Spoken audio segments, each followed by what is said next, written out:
Vamos a iniciar. Bueno, hermanos, doy gracias a Dios y a los hermanos que organizan este evento por esta oportunidad que me dan de estar aquí con ustedes, y espero que Dios me dé la sabiduría para poder comunicarles todo lo que Dios tiene para nosotros en esta tarde, en esta noche. El tema que se me asignó es la familia, nuestro primer ministerio. Como ya sabemos, esta actividad es especial para los que predicamos, para aquellos que de alguna manera hemos tomado el reto del ministerio en el cuerpo del Señor.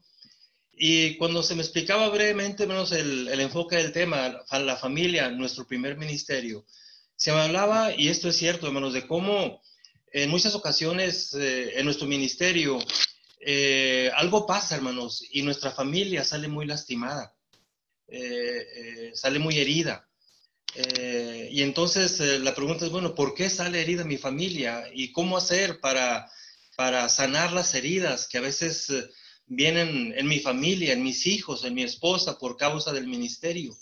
Y es un tema realmente, hermanos, muy profundo, muy complicado, muy doloroso. Por eso digo, espero que Dios me dé la sabiduría para poder explicar y decirles lo que Dios tiene para nosotros en esta tarde. Una de las cosas que a mí me llamó mucho la atención, hermanos, en las pláticas anteriores, fue cómo se nos explicó, hermanos, que el ministerio guarda un gran reto. El reto es guardar el equilibrio o la estabilidad. Recuerdo que el hermano, si mal no recuerdo, Palafox, me gustó mucho el tema, cómo lo enfocaba. El reto es guardar la estabilidad. Cuando no guardamos estabilidad, hermanos, va a haber problema en nuestro ministerio. Y la estabilidad tiene que guardarse, el equilibrio tiene que buscarse y guardarse en varios aspectos de nuestro ministerio. Por ejemplo, se hablaba de estabilidad entre crecimiento y desarrollo. Nuestra consigna o la consigna del que predica, del que sirve la iglesia, es hacer que la iglesia o la congregación crezca y se desarrolle. No es lo mismo. Una cosa es crecer y otra cosa es desarrollarse. Y el punto está en el equilibrio entre crecimiento y desarrollo. Crecimiento es cuantitativo, ¿cuántos? Es número. Desarrollo es cualitativo, es habilidades, talentos.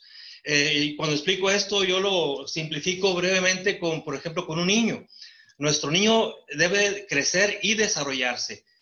No lo conformamos con que crezca, queremos que se desarrolle. Y no solamente quiero que se desarrolle, quiero que crezca.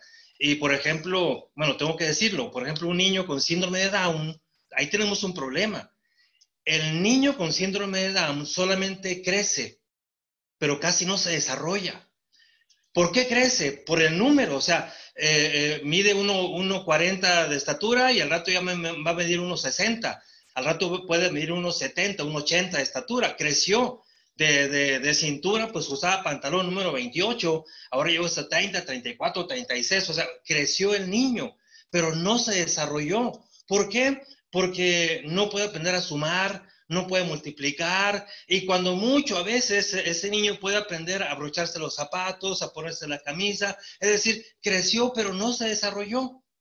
Crecimiento es número, desarrollo es habilidades o talentos, y es la disyuntiva en la iglesia. La iglesia debe crecer o desarrollarse, las dos cosas, y a veces, hermanos, ahí tenemos un problema, de que habemos quienes nos enfocamos solamente en el crecimiento y no en el desarrollo. Y hay quienes quieren desarrollo pero no crecimiento. Entonces es el equilibrio. La iglesia debe crecer y desarrollarse, y eso depende de la actitud del predicador, el que está al frente, que pueda buscar esa estabilidad. También, por ejemplo, se nos hablaba, me llamó mucho la atención, por ejemplo, como a veces en la predicación no buscamos el equilibrio, la estabilidad entre el razonamiento, el sentimiento, lo que soy y lo que hago, lo que soy. Nos hablaba el hermano Palafox. El equilibrio entre lo que pienso, lo que razono y lo que siento. Y yo no sé por qué, hermanos, alguien en la iglesia de Cristo nos dijo hace muchos años que los sentimientos no son confiables. Y en la iglesia de Cristo abundamos muchos predicadores que nos vamos solamente a la razón, a la razón, a la razón. Analizamos los sermones de un predicador y todos van a la razón, argumentos, racional. Y nos dicen, no, lo emocional no, porque eso es inestable, no es bueno, es más, hasta como que puede ser pecaminoso, los sentimientos ni se mencionan en la iglesia de Cristo. Incluso, por ejemplo, yo me he dado cuenta, ¿verdad?, de que a veces por ahí incluso queremos o alguien quiere nulificar un bautismo, porque dice, oye, ¿te fijaste? Esta persona pasó, ya lo bautizamos, pero pasó emocionada. Entonces eso no vale. Tiene que pasar por la razón. Entonces ella pasó por la emoción y ese bautismo como que no es válido. Entonces digo, bueno, ¿quién dijo eso? Lo que pasa es que, otra vez, son de las cosas que no buscamos el equilibrio. Es decir, la conducta humana y el desarrollo humano es el equilibrio entre razón y emoción. Si alguien dice es que la emoción no es válida porque la emoción nos lleva a muchos errores, pues también la razón. Tan imprecisa la emoción como la razón. Y créanlo, grandes decisiones que han afectado a la humanidad entera, decisiones garrafales, se han tomado en base a la razón. Porque no buscamos el equilibrio entre razón y la emoción. Y notemos, ¿verdad? En la Iglesia de Cristo, lamentablemente, muchos hermanos predicadores, el sermón va dirigido solamente a la razón. Alguien haciendo estudios nos dice, bueno, para simplificarlo, hermanos, para que entendamos, algunos neurólogos, de manera muy sencilla, nos dicen que el hemisferio, que el cerebro, y esto es cierto, está dividido en dos hemisferios. Si usted alguna vez vio un dibujo de un cerebro, se da cuenta que son como dos pedazos de naranja, dos gajos de naranja, dos hemisferios, hemisferio derecho y hemisferio izquierdo. Y se nos explica de manera muy sencilla que el hemisferio izquierdo es el que predomina la razón, el hemisferio derecho la emoción.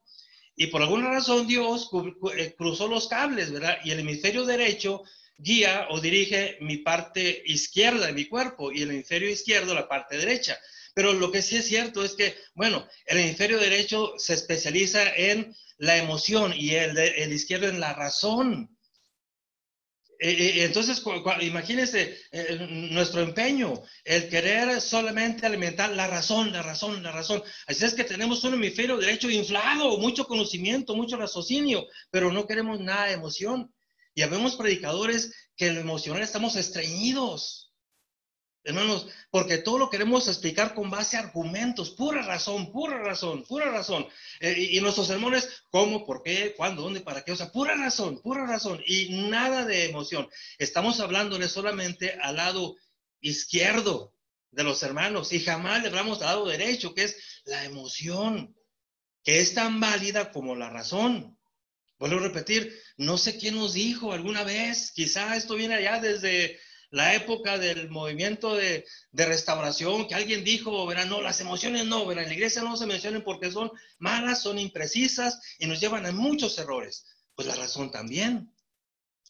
Por eso algún hermano, no recuerdo quién decía en estas clases, miren, los argumentos que uno da para decir que no es válido o que no aceptamos el instrumento musical en la iglesia, los mismos argumentos, los mismos textos que usamos para argumentar que no es válido, son los mismos que usa otro para decir que sí es válido. Porque la razón también no es muy de fiar, es el equilibrio entre razón y emoción. Pero como les digo, nos estreñimos en la emoción y no queremos hablar de las emociones. Todo lo queremos solucionar con argumentos. Y a mí nunca se me olvida, hermanos, un maestro allá cuando estaba en la prepa que me sorprendió, porque un día me dijo ese maestro, o nos dijo, la lógica no existe. Y yo dije, ¿cómo que no existe? Dice, no, la lógica es simplemente un ordenamiento arbitrario de los pensamientos y de las premisas. Por eso, lo que es lógico para mí, no es lógico para otra persona, porque la lógica es arbitraria. Y por eso los razonamientos son tan fiables como las emociones. Y lo ideal es ese equilibrio, hermanos, entre razonamiento, entre lo que pienso y lo que siento. Cuando demos lugar a los sentimientos, nuestro ministerio va a cambiar mucho, incluso para el beneficio personal. Estamos tan estreñidos, o sea, no hablamos de sentimientos y pujamos y los sentimientos no salen que hasta nos enfermamos.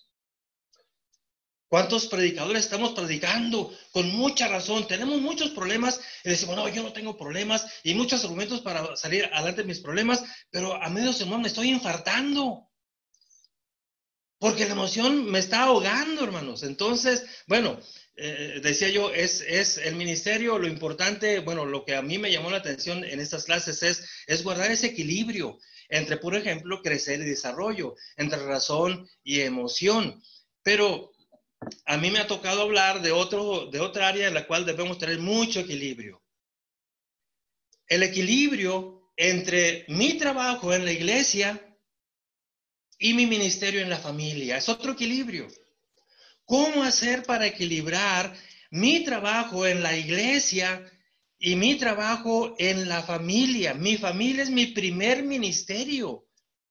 Hermanos, se necesita un balance, un equilibrio, una equidad entre el amor, el tiempo, la dedicación a la iglesia como predicador, como ministro, como siervo de Dios y a mi familia.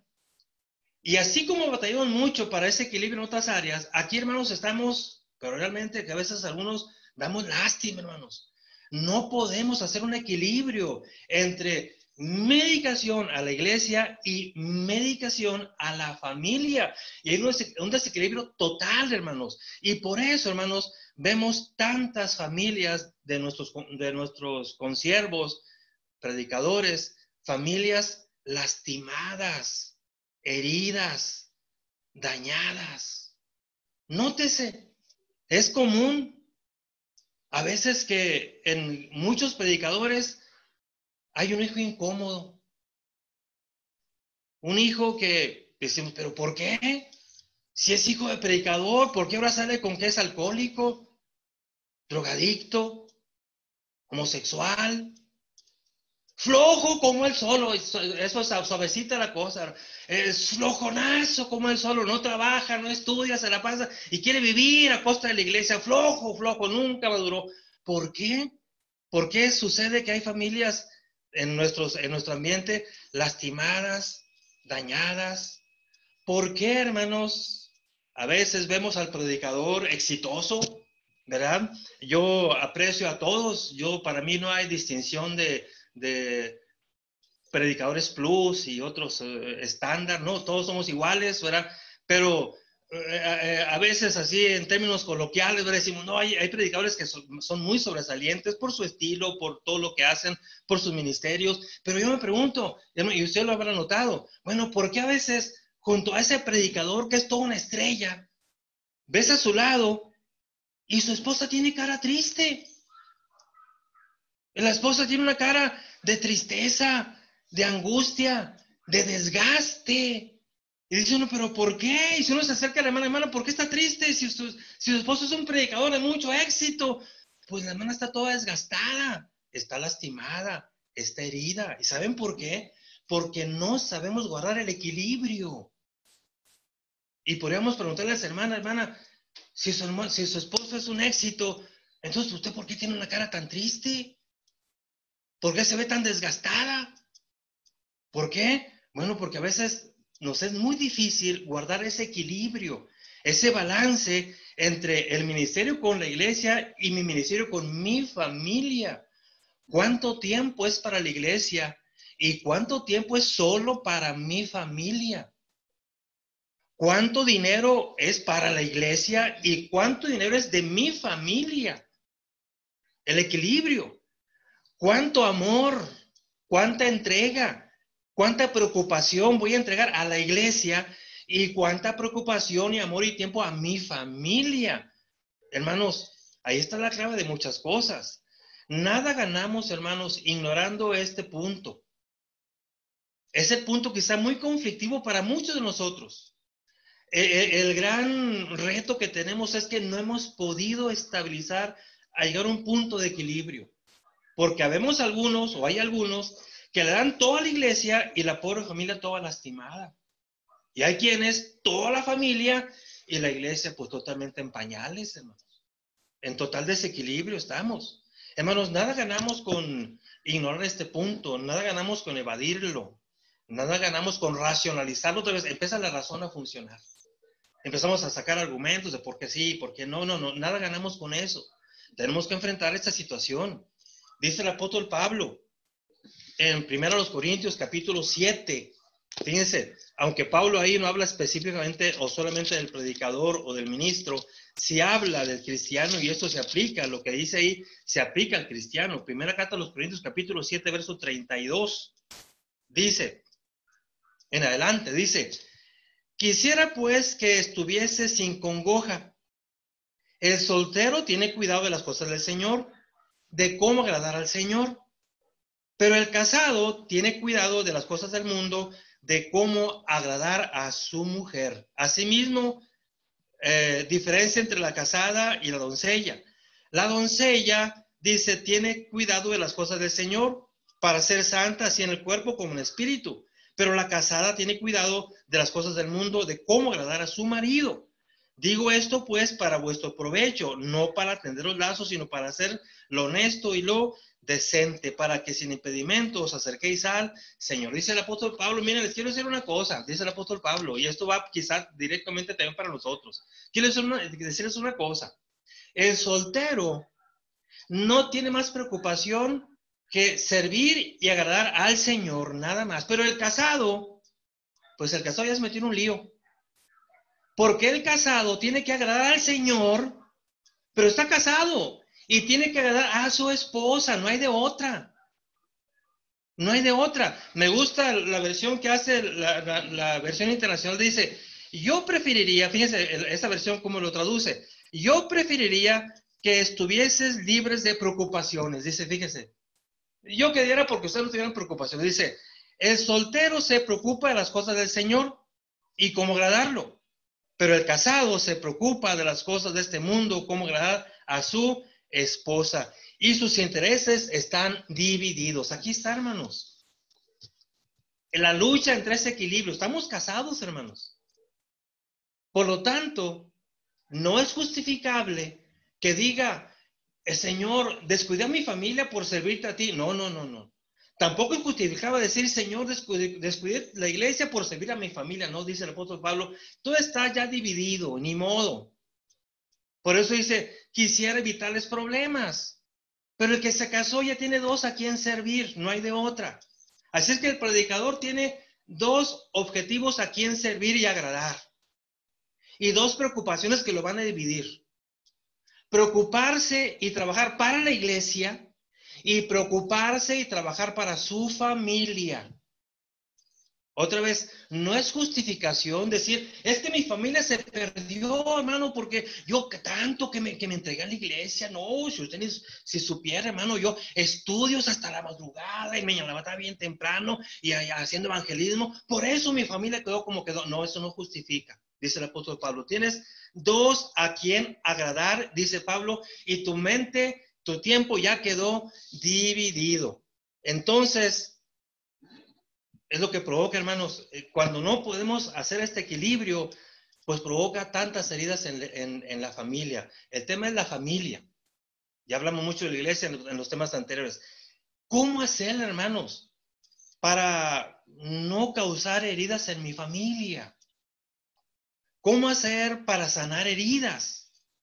Hay que revisar, hermanos, las actitudes que dañan, y cuando analicemos las actitudes, encontraremos las respuestas, hermanos.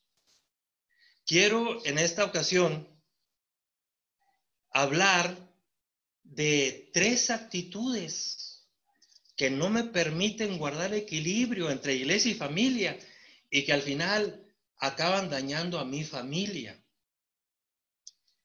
Son tres actitudes que la mayoría cometemos, a veces sin darnos cuenta y a veces sin medir las consecuencias, hasta cuando tenemos ya el problema encima. Entonces yo quiero hablar de tres actitudes, hermanos, que debemos cuidar en nuestro ministerio para poder tener ese equilibrio y al menos sanar a mi familia o evitar heridas mayores en mi familia. Primera actitud, hermanos, que debemos de cuidar. Primera actitud. A veces lo que hacemos, frecuentemente, no a veces, es que formamos una expectativa muy alta de mi familia y de mi imagen como predicador. Formamos una expectativa tan alta que terminamos dañando a la familia y dañando a nuestro mismo ministerio. Al principio, hermanos, cuando empieza uno a predicar, como que a uno le conviene que la iglesia tenga una expectativa muy alta de nosotros. Ah, es el predicador. Ah, no, el predicador. ¿Dónde estudió? En Torreón. Ah, los de Torreón son tremendos, ¿no? Ese salió filoso, ¿verdad? Entonces, nos conviene a veces porque creemos que así vamos a poder manejar mejor la congregación y permitimos que la iglesia nos eleve y genere una expectativa muy alta de mi predicador y de mi familia. Y terminamos creyéndonos esa imagen, esa expectativa muy alta, que después se convierte en una trampa, hermanos, y que nos va a causar grandes problemas. Nos presentamos ante la iglesia casi como el super cristiano. Yo soy el predicador, lo sé todo, y casi la iglesia nos ve como el padrecito miraba, o como mira la iglesia católica al padrecito. Nada más falta que nos besen la mano. Nos ven como un Superman, el que todo lo puede. Nos sentimos y nos gusta sentirnos admirados. Nos gusta sentirnos a veces hasta deseados. Ah, qué buen hermano predicador nos tocó. Y la congregación se siente contenta con un predicador así, y a veces uno cae en el juego. Hermanos, esto después se convierte en una trampa, hermanos, muy difícil de sortear. Y en esa trampa cargamos a la familia. Yo soy el súper predicador, todo lo sé. Vengan a mí los que estén cargados y cansados, yo los voy a hacer descansar. Vengan a mí, aquí está mi familia. Mira, yo soy el súper predicador. Mi esposa es la que encargada de la clase de mujeres. Mi hija se encarga de la clase de niños. Y mi hijo de la clase de jóvenes. O sea, es la super familia. Y la iglesia dice, ah, caray, pues sí es cierto, es una super familia. Hermanos, es una trampa de la cual después no vamos a poder salir y va a causar mucho daño a nuestra familia. Cuando pienso en esto, hermanos, me acuerdo del profeta Elías. Cómo a veces, hermanos, exaltamos al profeta Elías. Y cuando hablamos de Elías, decimos, es el prototipo de un profeta, el campeón de los profetas. ¿Verdad? El mero de todos. Bueno, y así es. Elías fue un campeón de los profetas. Pero, hermanos, cuando vemos el lado humano de Elías, vemos que Elías era un ser humano como nosotros, como cualquier otro. Hermanos, qué difícil fue para Elías descubrir que él no era el supercampeón. Un día él se da cuenta, hermanos, que él es débil. Un día una mujer le lanza una amenaza, Jezabel.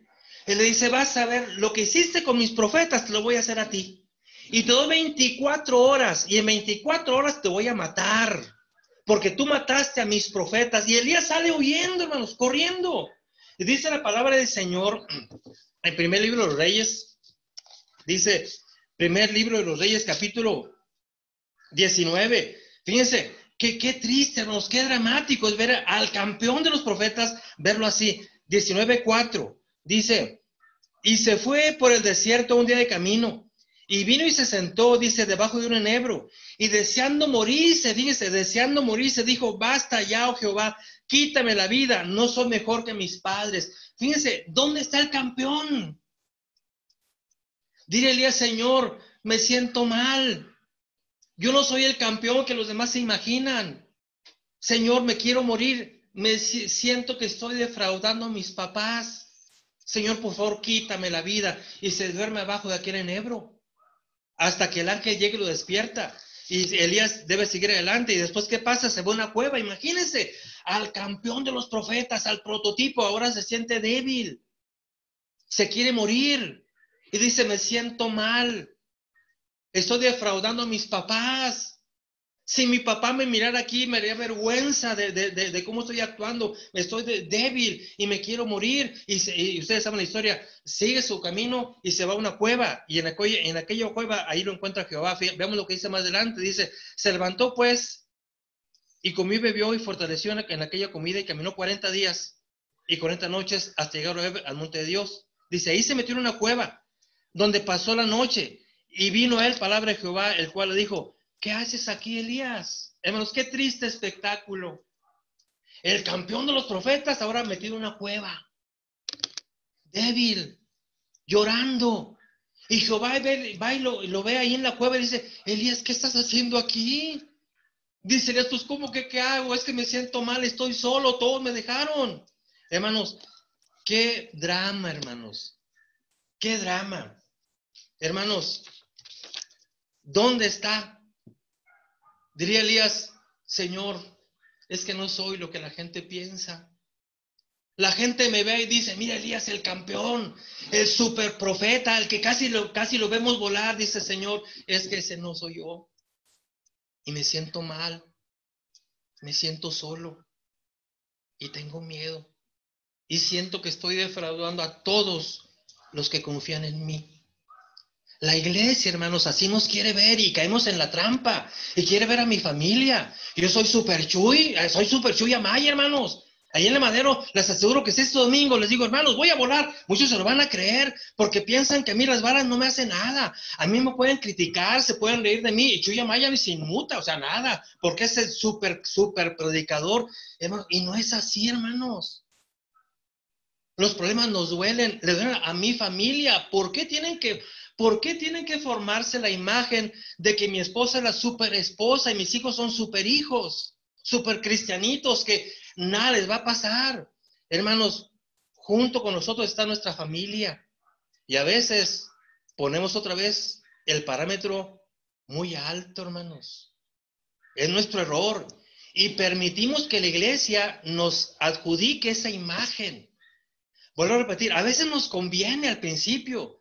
Eso, qué bueno que me vean así, porque así lo voy a poder manejar, voy a poder trabajar y voy a poder mandar. Sí, pero al final, hermanos, esto es una trampa terrible. Hermanos, no es cierto. No somos los supercristianos. Nos ponemos la vara demasiado alta. El predicador, su esposa, sus hijos, son una familia normal. Cristianos. Con los mismos problemas, con las mismas vicisitudes, con las mismas dificultades que cualquier otra familia. Y a veces la iglesia ni se imagina qué es lo que estoy batallando. La iglesia ni se imagina que yo, predicador, o que el predicador está batallando con uno de sus hijos porque es un burro que no quiere estudiar. Ándale, mi hijo, ponte a estudiar, y no quiere. Y dice, la iglesia ni se imagina que ese es el problema del predicador, y a veces uno lo oculta porque que no se den cuenta, porque voy a caer del pedestal y qué va a hacer de nosotros. Bueno, es que, hermanos, ¿quién me sube al pedestal? ¿Por qué estoy ahí? Tengo que bajarme para poder liderar la congregación de manera empática, pero tenemos miedo. No queremos hablar de nuestras emociones. Otra vez, la pura razón, y nunca de la emoción. Cuando hacemos esto, hermanos, lastimamos a nuestra familia, lastimamos a nuestros hijos. Estamos a tiempo, hermanos. Algunos están a tiempo. Tienes hijos pequeños. Hermanos, recuerdo el caso de Jacob. Jacob, el patriarca, el heredero de la herencia, el heredero de la promesa, el heredero de la promesa, el patriarca, el incomparable Jacob.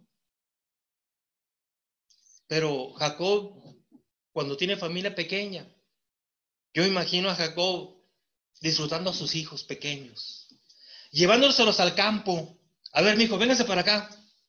Quiero que aprendan mi trabajo, mi labor. Vénganse al campo, vamos a cuidar chivas, los rebaños del suegro, vámonos.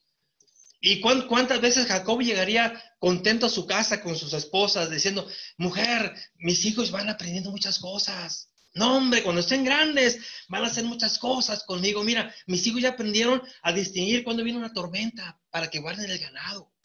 Mis hijos están aprendiendo a buscar parajes donde hay mucho alimento para el ganado. Mis hijos ya aprendieron a defender al ganado de los animales feroces. Y Jacob, ¿cómo soñaría que sus hijos crecieran para estar con ellos ya adultos y caminar juntos por la vida? Jacob nunca se imaginó los problemas que le esperaban, porque su familia era una familia normal. Hermanos, ni te imaginas, hermano predicador, los problemas que vienen a tu familia. No te quiero asustar, pero más vale que nos bajemos del pedestal para no lastimar a nuestra familia. Hermanos, Jacob un día se da cuenta, hermanos, que la familia que quizá él soñó se le desmoronaba. Cuando los hijos crecen, un día Dina sale a pasear y regresa deshonrada. Estamos entre adultos, puedo hablar con confianza. La violaron, abusaron de ella sexualmente. Y ahora y entonces eso era un problema tremendo. Violaron a mi hija. Diría Jacob, ¿por qué? ¿Por qué me pasa esto a mí si soy el patriarca? El heredero de la promesa. ¿Qué no se supone que somos familia diferente? Ahora, ¿cómo le hago? Violaron a mi hija.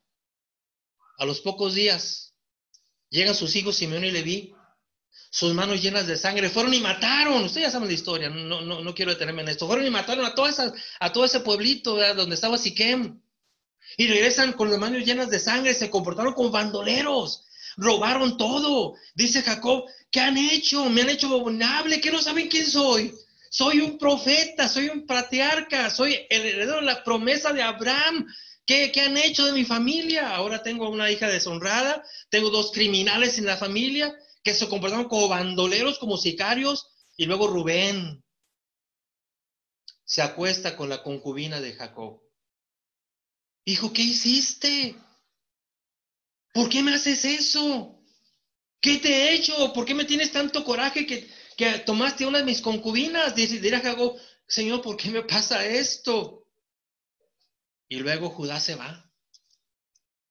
Hemos leído la historia de Judá y Tamar. Esa historia sucede lejos. Judá se fue. No quería nada con su familia, ni con su papá, ni con mamá, con nada. Él se va. Años, no sabemos cuántos años se va solo. No quería nada con su familia. Dirá Jacob, Señor, ¿qué me está pasando? ¿Que no soy el patriarca?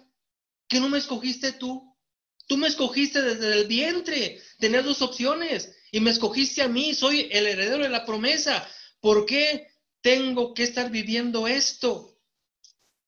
Tenemos que bajarnos de la nube, hermanos. Ser cristianos no nos exime de problemas terribles que hoy están pasando en las familias. Ser predicador no me exime por arte de magia de que en mi familia va a haber problemas. Es mejor bajarnos de la nube y que la iglesia nos vea como lo que somos. Cristianos, siervos de Dios, que somos ejemplo no porque nunca nos equivoquemos. Somos ejemplo porque procuramos no equivocarnos, pero cuando nos equivocamos, corregimos nuestros errores. Mi familia no es perfecta, pero cuando hay problemas, vean cómo mi familia soluciona los problemas. Ese fue el caso de Jacob. Hermanos, que la iglesia me quiera ver como el súper cristiano y a mi familia sí, a veces nos conviene, pero no es saludable. ¿Qué sentiría Jacob después de todo esto? ¿Qué sentiría Jacob? Y aquí entramos al otro punto. Los predicadores nunca hablamos de los sentimientos. Cuando tenemos problemas así como estos, hablamos de las razones. Citamos la Biblia, la razón, no, yo estoy firme, yo en el Señor, sí, pero te estás infartando porque estás coartando todas las emociones. Pocas veces el predicador tiene oportunidad de hablar de sus emociones, porque alguien nos dijo que no hables. Es malo, es débil, pura razón, pura razón. ¿Qué bien haría, hermanos, poder hablar de nuestras emociones? Porque sanaríamos muchas cosas. A veces no hablamos de las emociones, de cómo me siento, porque digo, es que ¿a quién le digo? ¿A otro predicador? No. Todo lo que diga va a ser usado en mi contra. La van a usar para atacarme. Mejor no digo nada. Pero qué bien nos haría, hermanos, cuando vemos estas cosas, poder hablar de las emociones. No lo que pienso, sino qué siento cuando me enfrento a esto. Para poder desahogar la parte derecha de mi cerebro, porque no la enfrento con mi parte izquierda y la derecha está toda congestionada. Hablando de manera metafórica. Qué hermoso sería, hermanos, poder hablar de nuestras emociones. Cuando nos bajamos del pedestal y enfrentamos la vida como siervos de Dios, normales. Pocas veces, hermanos. Bueno, espero que lo que digan no lo usen en mi contra, pero voy a hablar de mí. Pocas veces, hermanos, tenemos esta oportunidad. Yo he tenido varias veces y lamentablemente no ha sido en la iglesia. Una de las primeras veces fue cuando por problemas tuve que llegar hasta con el cardiólogo. Y no se me olvida, hermanos. Llegué con el cardiólogo, mi esposa me hizo la cita, llegó con la secretaria, mi esposa le entregó la papelería que ya llevaba, mis exámenes, todo, y esperaba mi turno. Cuando me dijeron puede pasar, me acuerdo que era un pasillo, y mi esposa tiene que ir conmigo, yo no puedo ir solo, hermanos. Son de las cosas que a veces no queremos aceptar. Los hombres, cuando nos sentimos mal, tenemos mucho miedo, y la esposa tiene que ir con nosotros. Entonces ahí va mi esposa, y llego a la puerta del cardiólogo y le toco la puerta. Y desde adentro, hermanos, el cardiólogo, lo recuerdo perfectamente, me habla y me dice, pásale, pásale, mi Chuy, pásale. Y yo hasta me sentí bien, me sentí muy contento. Me dijo mi Chuy, o sea, ¿cómo sabe mi nombre? Abrí la puerta y me dice, pásale, Jesús, pásale. Y recuerdo, hermanos, que siempre que yo iba con él nunca se sentó atrás de su escritorio, se sentaba frente a mí. Estaba la silla de él y la mía. Y recuerdo que esa ocasión me preguntó, ven, siéntate. Él ya había visto mis exámenes. En aquella primera ocasión, físicamente yo no llevaba nada. O sea, nada malo, mi sangre, nada, nada, nada. Y se sienta frente a mí y me dice, a ver, mi Jesús, dime, ¿por qué vienes así? ¿Vienes mal del corazón? Dime, ¿qué te pasa? ¿Tienes problemas? ¿Tienes preocupaciones? ¿Alguien te hizo enojar? Ay, hermanos, es que uno como predicador casi nunca puede hablar así con las personas. Casi me pongo a llorar ahí frente al cardiólogo. Es que, ¿quién me pregunta eso? ¿Quién te pregunta eso? Y que los que te preguntan es una pregunta nada más así de protocolo. Hermano, ¿cómo se siente? Bien, hermano, muy bien, muy bien. Ya, ahí quedó todo. Nunca hablamos de nuestras emociones. Y es saludable, hermanos. Entonces, primera acción, hermanos, que lastima a mi familia y a nuestro ministerio y a nuestra persona. El subirnos al pedestal y querer aparentar lo que no somos. Segunda, que nuestra familia, hermanos, perdemos el enfoque. Definitivamente, hermanos. El enfoque, hermanos, del ministerio es la vida eterna. Se trata de que con mi familia voy a llegar a la vida eterna. Que lo que me preocupa es que mis hijas, mis hijos, mi esposa lleguen a la vida eterna. Hermanos, dice el apóstol Pablo, echa mano a Timoteo, echa mano de la vida eterna, Timoteo 6:12. ¿Saben por qué eso lo dice? Le dice Pablo en todo el contexto, mira, pues, Timoteo, vienen tiempos muy difíciles, donde nadie va a sufrir la sana doctrina, viene la apostasía, pero tú, dice, echa mano de la vida eterna. ¿Qué significa? Mira, cuando vengan problemas, acuérdate, tú vas luchando por la vida eterna, hermanos, se nos olvida. La familia va por la vida eterna, es nuestro objetivo. Hermanos, nos olvidamos de esto. ¿Y saben qué nos pasa? Y ustedes no me van a dejar mentir. Que terminamos luchando por la herencia familiar.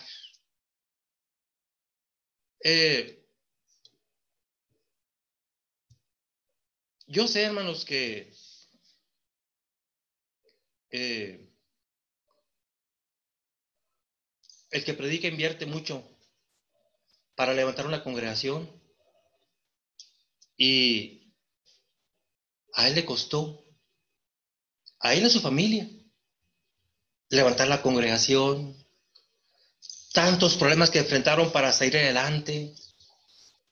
Si la congregación no tenía lugar de reunión, pues tanto que costó buscar un lugar de reunión.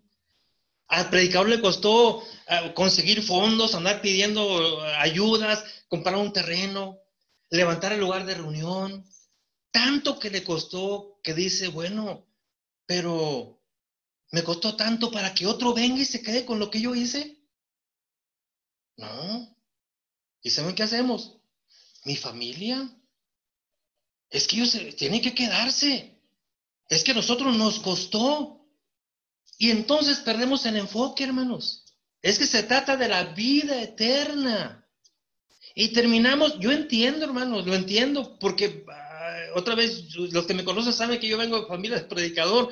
Cuando yo nací, mi papá predicaba. Toda mi vida vi a mi papá predicar. Lo vi levantar 2 veces congregación, de cero. Levantó el edificio, allá en Frontera, luego otro en Saltillo. Y yo sé lo que le costó. Y entonces uno como joven le dice, bueno, pero si a mi papá le costó, a mi papá le costó todo eso, o a mí me está costando todo eso, ¿por qué va a venir otro a tomar lo que yo hice? Y decimos, no, no, no, no, aquí nadie va a entrar. Y entonces perdemos el objetivo. Y queremos que mi familia herede lo que mi ministerio, como si la iglesia se tratase de una herencia familiar.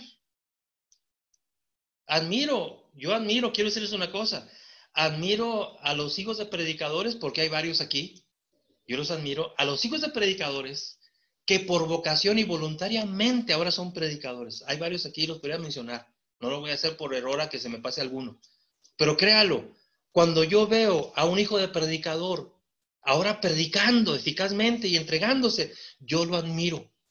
Y yo siempre pienso, el hermano, el papá, algo muy bueno hizo para que ahora su hijo sea predicador.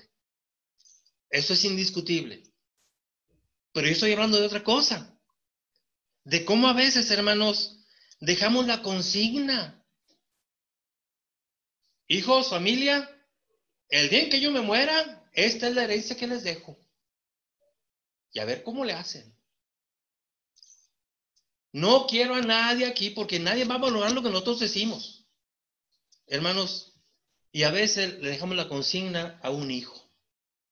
A ver, mijo, tú vas ahora a predicar. Oye, tanto que me costó para que otro venga y se quede con lo que yo hice. No, tú te vas a quedar.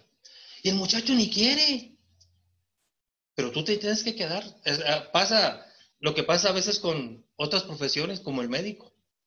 El médico le costó tanto su carrera que ahora tiene un hijo y dice, tú vas a ser médico, porque te voy a dejar mis pacientes. Pues ahora tanto que me costó mi cuadro básico de pacientes para que me muera y otro médico lo agarre. No, mejor tú. Y vas a estudiar medicina y el muchacho ni quiere.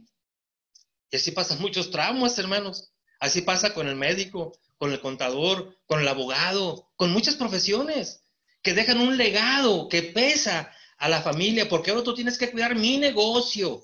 Te lo dejo. Hermanos, qué difícil es para la familia cuando se le avienta una losa de ese tamaño. Cuando la esposa y los hijos ahora tienen que velar, porque el papá desde antes está anunciando, cuando me muera, tú vas a predicar. Y si ustedes no predican, a ver cómo le hacen, pero no queremos que cualquiera venga a disfrutar lo que a mí me costó o lo que a nuestra familia nos costó. Y nos olvidamos, hermanos, que el objetivo es la vida eterna, no la herencia aquí en la tierra. Hermanos, hay un libro maravilloso que a mí me gustó mucho, se llama El silencio de María. Y en ese libro el autor habla, hermanos, de la humildad maravillosa de María. Cómo María jamás, no tenemos evidencia, hermanos, jamás se sintió dueña de la iglesia. A pesar de que ella pudo decir, oye, a mí me costó, fue mi hijo el que la estableció. Es más, yo lo llevé 9 meses en mi vientre. A mí el ángel Gabriel me habló y me dijo que llevaba un ser aquí divino y me anunció que él sería el redentor del mundo. Yo lo llevé en mi vientre. Diría, yo lo miré nacer. Yo lo alimenté en su niñez. Yo lo vi crecer en su juventud. Yo estaba a los pies de la cruz cuando él murió. María pudo haber dicho, ¿saben qué? La iglesia es mía también. Pero es maravilloso el silencio de María. Imagínense, hermanos, la sola presencia de María en una iglesia, lo que provocaría. Ahí está María, la mamá del Redentor en la carne.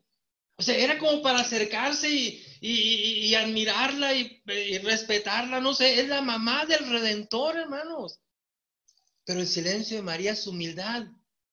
Y jamás tenemos evidencia que ella haya entrado en choque por pleito de posición en la iglesia. Hermanos, cuando el predicador muere a veces, la consigna ahí quedó. Y qué difícil es para esa familia, hermanos. Nadie quiso predicar de la familia, pero tiene que quedarse, porque es la herencia de papá. Y por eso, hermanos, van a perder hasta su alma. No ha conocido familias, bueno, literalmente hablando, que papá muere y deja de herencia una casa y tiene 2 o 3 hijos. Y los 3 hijos, cuando muere papá, se pelean por la casa. Y hasta se dejan de hablar y la familia se acabó por la casa, se pelean y uno se queda con ella, pero sus hermanos. En la iglesia a veces pasa algo semejante. Nos peleamos por eso. Y qué difícil es y qué triste es cuando una familia se queda con ese peso. Nadie quiso predicar, pero pues tenemos que cuidar lo que papá dejó. Llega un predicador y no le satisface. Llega otro y no satisface. ¿Y saben qué dice esa familia? Es que nadie predica como papá. Nadie visita como papá. Nadie evangeliza como papá. Es más, nadie canta los himnos como papá. Mira, pues, ¿qué te pasa? O sea, uno conoció al hermano, todo desafinado, ¿cómo que canta? No, no, pero es que así es la familia, nadie satisface. Y pelean eso, hermanos, y se olvidan que la lucha es por la vida eterna, hermanos. Se ve, hermanos, cuando alguien ya anda, se ve, hermanos, cuando un predicador ya anda en esos pasos y que quiere dejar la herencia, va a lastimar a sus hijos, va a lastimar a su familia, va a lastimar a su esposa. Le va a dejar un peso, hermanos, difícil de poder llevar. Y por último, ya para terminar,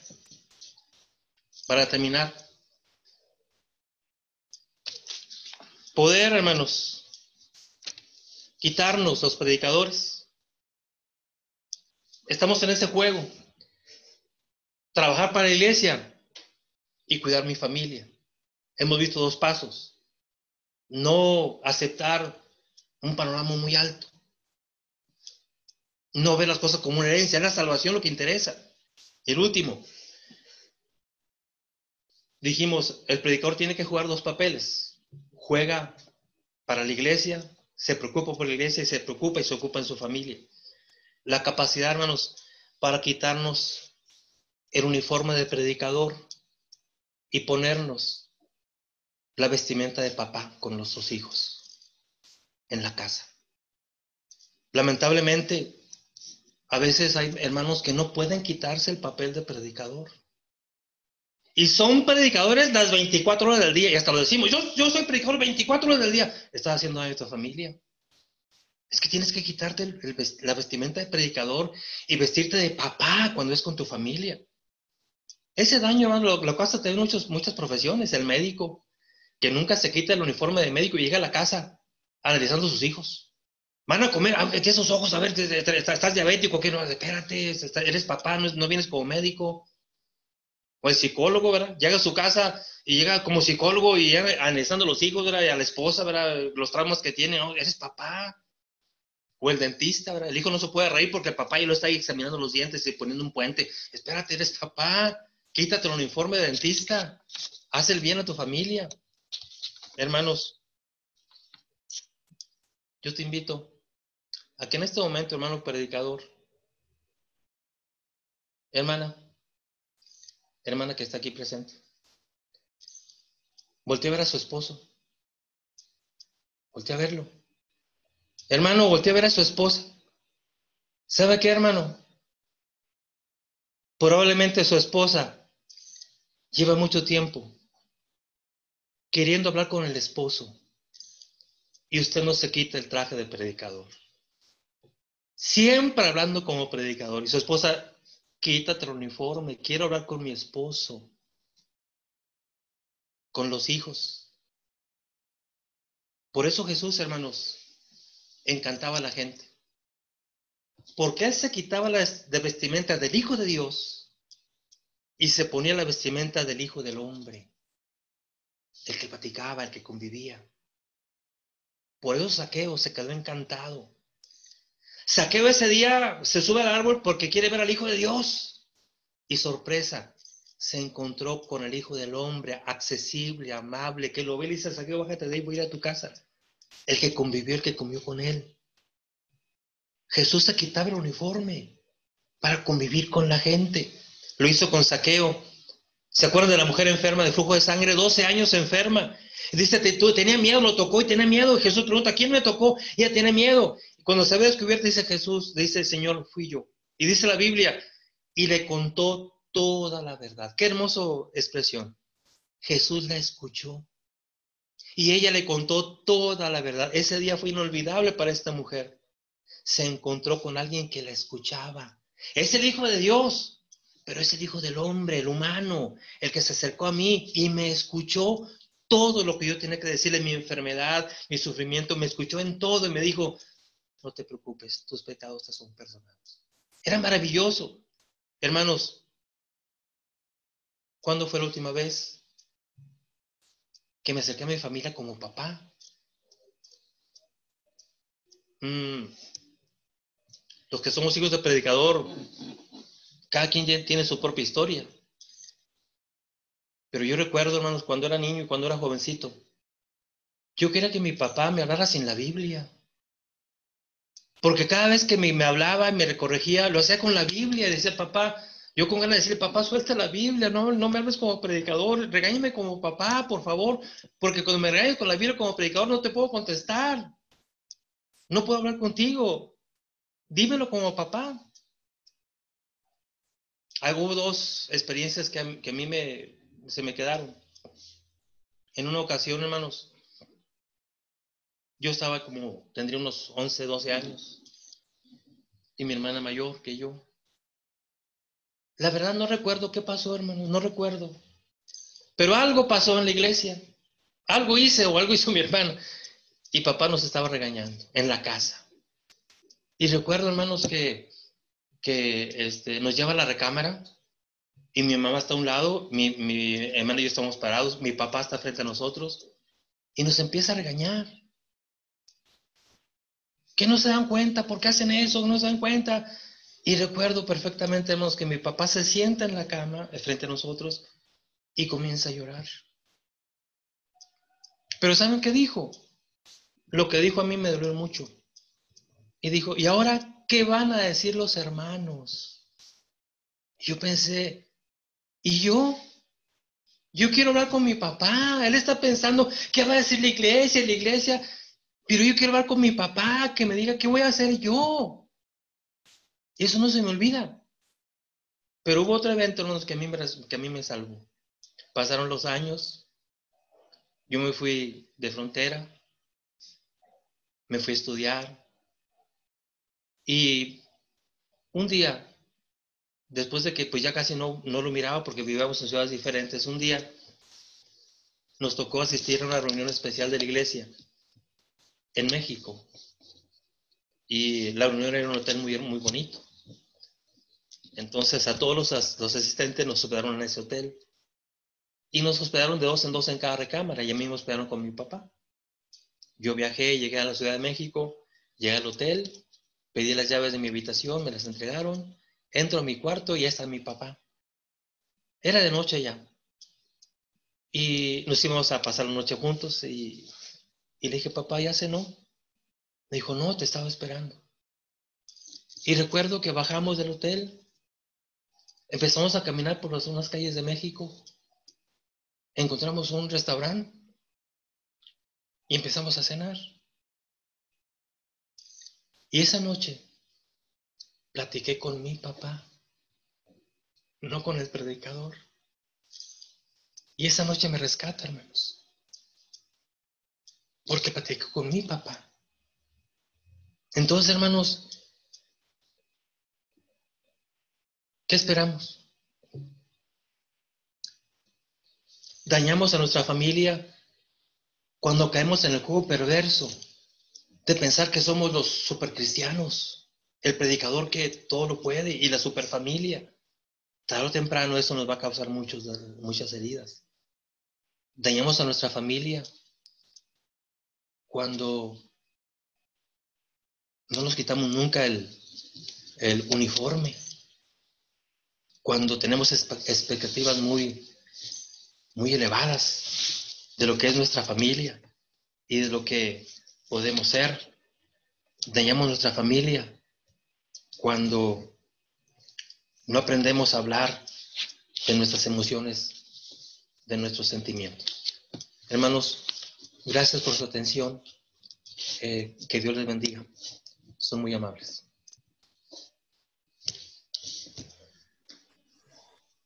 Vamos a dejar lugar al hermano Luis Salazar.